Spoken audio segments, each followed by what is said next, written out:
Ang Kalatas. Magandang araw, Masville. Isa na namang masayang kaganapan ang naganap sa Masville National High School bilang pagdiriwang ng January Math Month.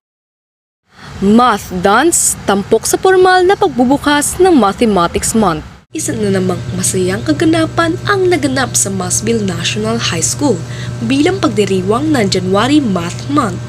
Isinagawa ang math dance competition na dinaluhan ng lahat ng baitang mula grade 7 hanggang grade 10. Layunin ng paligsahan na ito na ipakita na ang matematika ay hindi lamang tungkol sa numero, kundi maaari rin pagsamahin ng sayaw, ritmo at talino.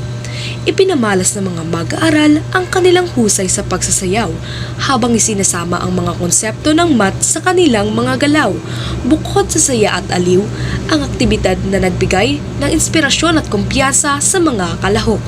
Ang math dance competition na ito ay patunay na ang pag-aaral ng math ay maaaring maging masaya, malikhain at kapanapanabik. Ngayon, kasama natin si Sofia Panganiban po from 9. So, may katanungan lang po kami. Ano po yung naramdaman nyo sa naganap na math dance? Nung nasayaw po kami, syempre medyo kabado kasi madami pong nanonood. Pero nung nagsimula na po kaming sumayaw, masaya naman po siya. And nagawa na po namin ng successful yung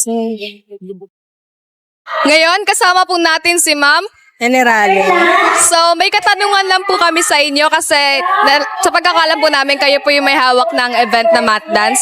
So, ano po yung layunin ng math dance para sa inyo?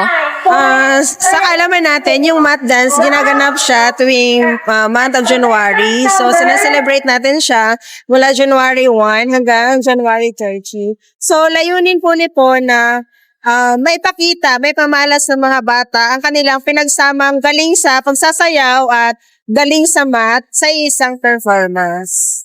Thank you po! Ang math dance competition ay patunay na ang pag-aaral ng math ay maaari maging masaya, malikhain at kapanapanabik.